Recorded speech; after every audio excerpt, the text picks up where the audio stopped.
Hello everyone, today we are going to be introduced to two special trigonometric limits that are going to allow us to evaluate the limit as x approaches 0 at various trigonometric functions. Now, the two limits that I want you all to memorize is the limit of sine of x over x as long as the angle is equal to the denominator is always equal to 1. Now, our second limit here is the limit as x approaches 0 of 1 minus cosine of x over x. That's going to give me 0 so long as the angle and the denominator are the same. And this is just something that is always true. If you're asking yourself why is that? Where's the proof, right? You all know that I love to always show you the math and the reasoning behind anything that I ask you to memorize. However, this is a very lengthy proof, so I'm happy to reference where the proof is coming from and show you in your textbook if you come to tutoring. But in essence, this limit is found using the squeeze theorem.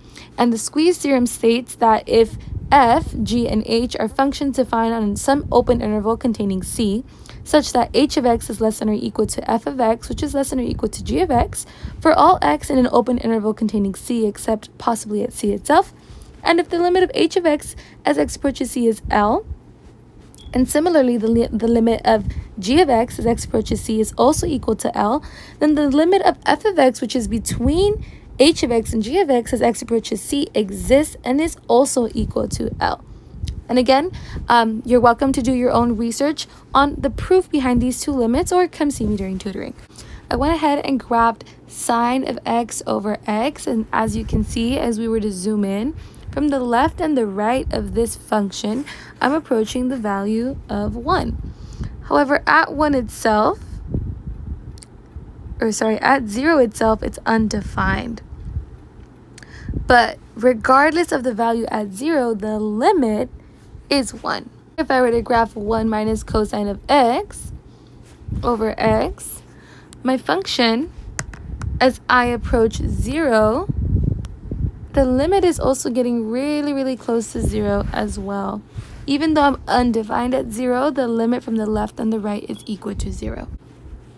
Now, in order for this limit to be applicable, you need to have the same value in your angle as in the denominator. Meaning that if I have sine of 3x, I need to have 3x in my denominator. If I have 1 minus cosine of 8x, then I need to have 8x in my denominator. Okay? So looking at number 1, it almost looks like I can apply that first trigonometric limit, but I have 3x in my angle, and I would need 3x in the denominator. Now, we've talked about how we can't simply just multiply values into a function. It needs to keep the original function value. So I would need to multiply 3 on the top and 3 on the bottom. So if I rewrite this notation, I'm left with the limit of 3 sine of 3x over 3x. Okay?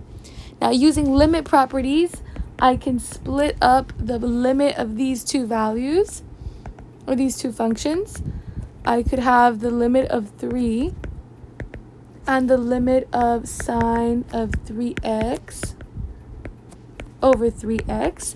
And I know that the limit of sine of 3x over 3x is going to be equal to 1. And the limit of a constant, the limit of 3, is simply 3. Right? The limit of 3 is always 3. And so here, I'm left with 3 times 1, which is just simply equal to 3. Okay? Moving on to number 2. Very similarly, I almost have the requirements of what's in the angle and in the denominator, but I would need a 4. And I'm also going to multiply 4 in the numerator to keep everything balanced. I'm going to rewrite the notation as the limit as x approaches 0 of 4 sine of 4x over 4x. And because I'm multiplying a constant times sine of 4x over 4 of x, I can use limit properties to split these up.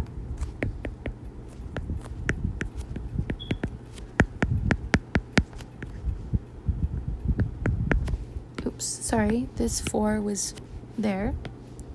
And now the limit of 4, the limit of a constant is always a constant itself, so 4. And the limit of sine of 4x over 4x is equal to 1.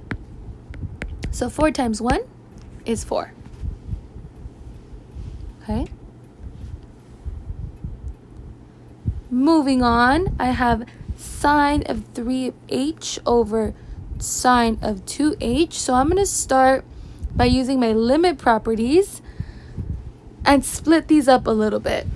So I can rewrite sine of 3h over 2h as the sine of 3h times 1 over sine of 2h. And similarly, I would need an h value in my denominator in order to make this work. But whatever I multiply on the bottom, I would need to multiply on the top. Not only do I need an h value, but I need a 3. I need 3h. So I'm going to multiply by 3 on the top and the bottom. And similarly on the right side, I would need a 2. So I'm going to multiply 2 on the top, and I can just multiply right here. 2 on the bottom. Okay, and I'm going to put this division so you know that I'm multiplying 2 separate parts there. And so I'm going to use limit properties to split these two functions up, and I'm going to get the limit of 3 sine of 3h over 3h times the limit of 2h over 2 sine of 2h. Okay? Now, I could break this up even further because I have a lot of constants in here, right? So I'm going to break up this left side, and this would be the limit of 3 times the limit of sine of 3h over 3h. Now, we have to be careful here because on this right side, I need 2h and sine of 2h to be in a fraction. So I have 1/2. See this 1/2, I would need to factor out. So I'm going to multiply by the limit as h approaches 0 of 1/2 times, and then the rest, which is my 2h over sine of 2h. The limit of 3 is 3. The limit of sine of 3h over 3h is 1. The limit of 1/2 is 1/2. And the lit of 2h over sine of 2h is still 1, even though it looks inverted, it still gives me 1, okay? So this goes to 1, and this also goes to 1, okay? So now I'm going to be left with 1 times 3 times 1/2 times 1, which gives me 3/2. Moving on to number 4. Now, I always say that if you are given trig functions that are not in terms of sines and cosines, to try to rewrite it in terms of sines and cosines. So the first thing that I'm going to do is I'm going to rewrite my tangent of x as sine of x over cosine of x. And this x dividing by x is the same as multiplying by the reciprocal of x, which is 1 over x, right? Now, what I can try to do is group my sine of x and the x, because I know those are that special limit value. So I'm going to switch the order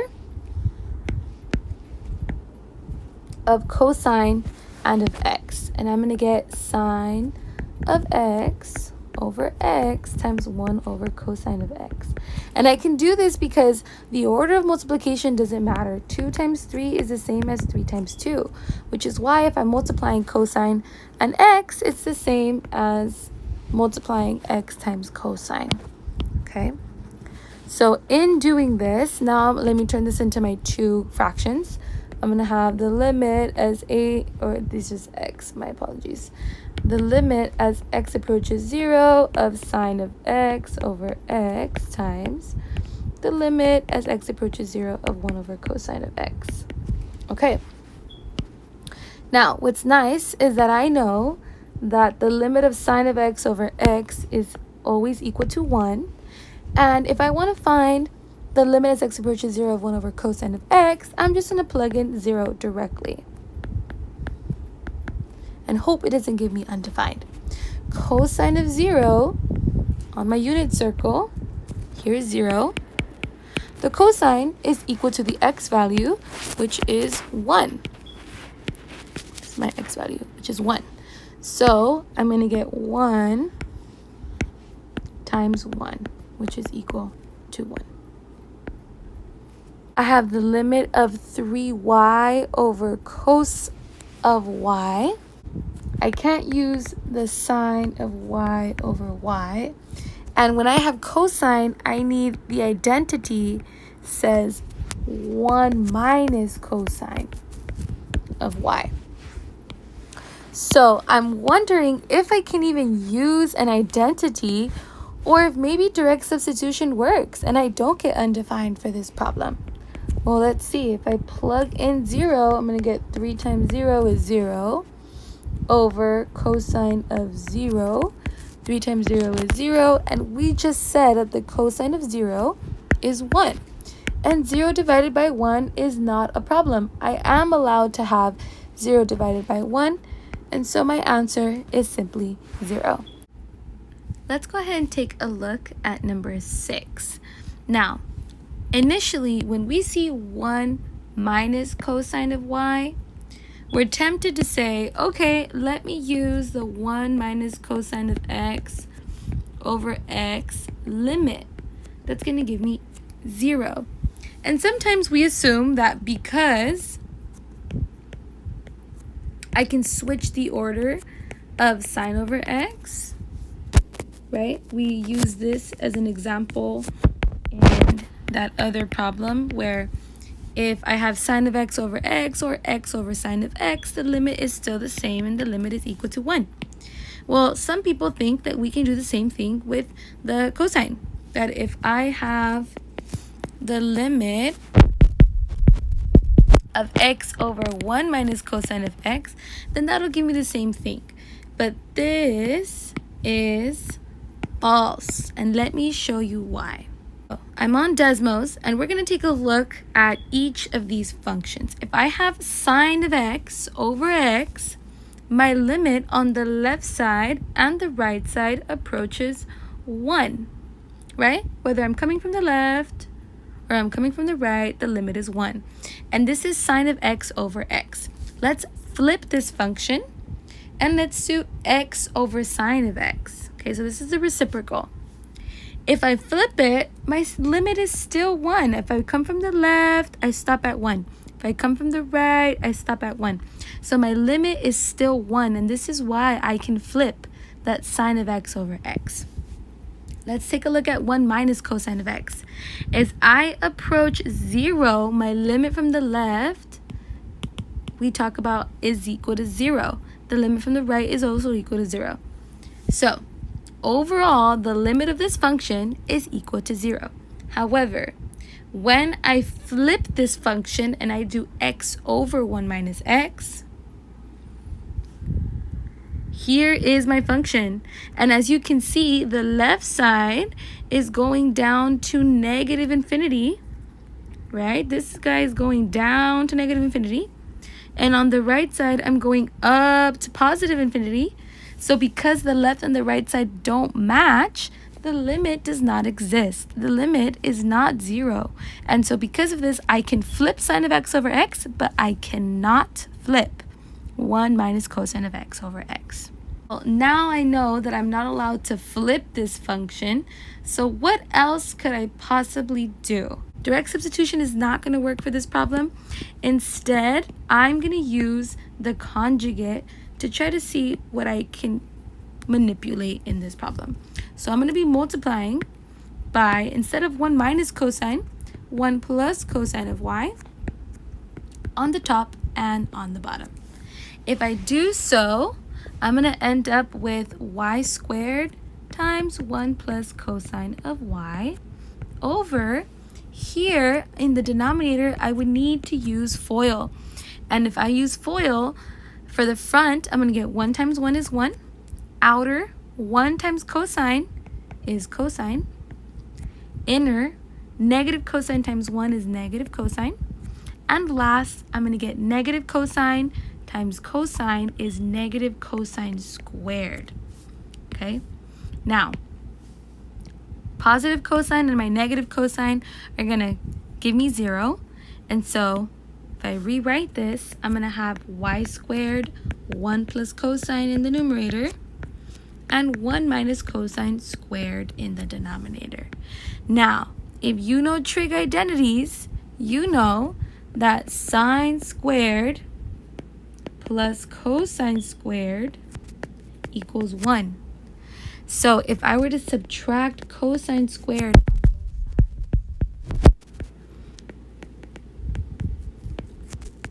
I'm left with 1 minus cosine squared being equal to sine squared.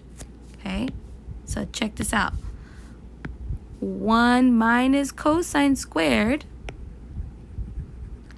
1 minus cosine squared is the same as sine squared, and I just proved it to you. So I'm going to replace 1 minus cosine squared in my denominator with sine squared, and everything else stays the same. Okay, now I'm going to go ahead and split up this limit. Okay, and I'm going to keep the y squared and sine squared of y together, and then I'm going to keep the 1 plus cosine of y on the other side.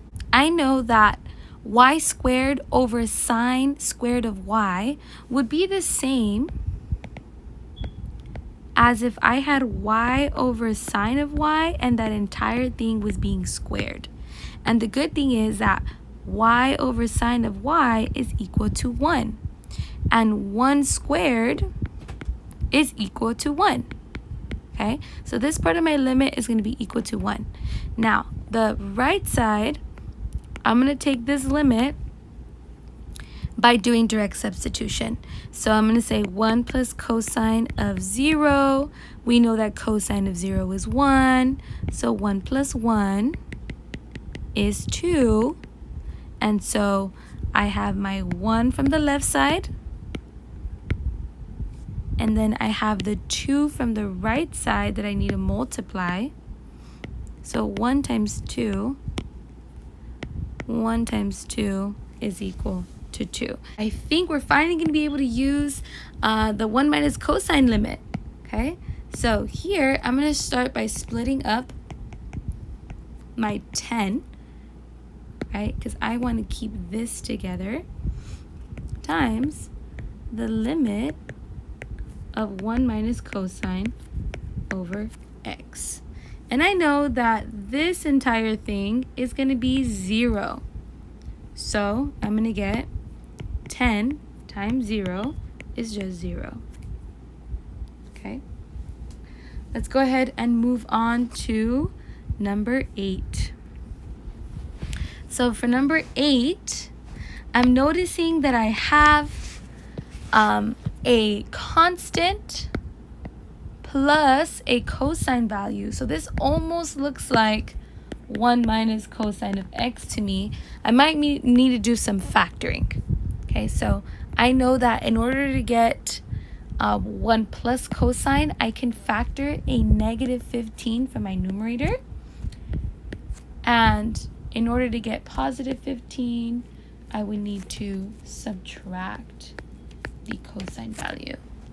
Okay, and now in the denominator I have 3x.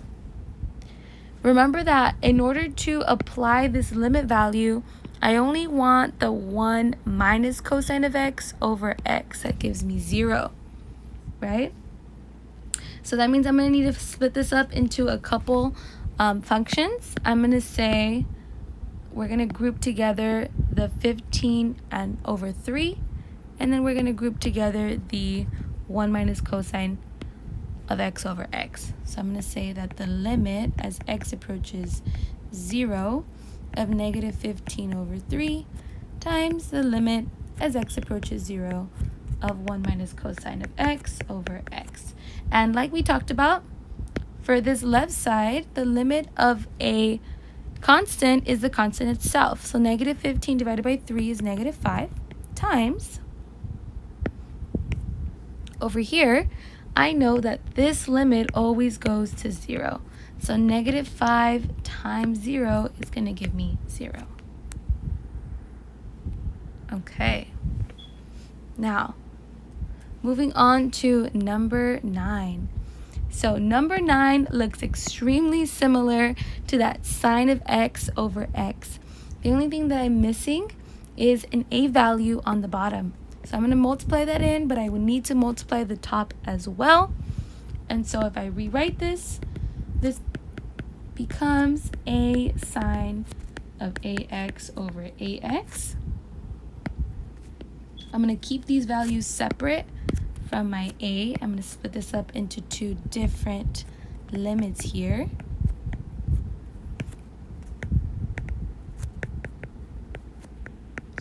And so I know that the limit of a constant is the constant itself, right? So the limit of a is a, and the limit of sine of ax over ax, this goes to 1. So a times 1 is just a. Let's take a look at number 10. This looks really similar to the last problem. I know that in order for me to evaluate this limit using that special trig limit, I need an a to match the value of my angle. And if I multiply something on the top, I would need to multiply it on the bottom. So this would become a x over a sine of ax. And this is what I would need to keep together, and a is separate.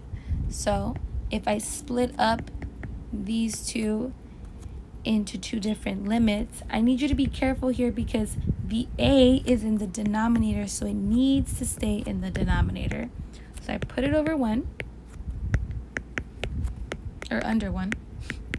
And so here, the limit of 1 over a is 1 over a, and the limit of ax over sine of ax is 1, and 1 times 1 over a is 1 over a. Moving on to number 11, and we're almost done here. So I'm going to split these 2 sines into 2 separate functions. I'm going to have the sine of bx and sine of ax. I would need an x in order to use that special trig limit. So I'm going to add an x on the bottom and the top. And in order to use the limit for sine of bx, I need a b in my denominator. But I have to multiply by that b in the numerator. Same for sine of ax. I would need an a up here, so I multiply an a down here. And so I'm going to get the limit as x approaches 0 of b sine of bx over bx times the limit as x approaches 0 of ax over a sine of ax. Now, I know that this limit, bx over bx, is going to give me 1. And then ax over ax is also going to give me 1. So I'm left with b over 1 times 1 over a. And b over 1 times 1 over a is b over a. Alrighty, last problem here. Here we go. I have 1 minus cosine of x over x, and I saved the last one, the easiest to be the last one. I know that this is just my special trig limit. So 1 minus cosine of x over x always goes toward 0. and we're done. Thank you all so much for watching. Come to tutoring if you had any questions on this video. Thanks again.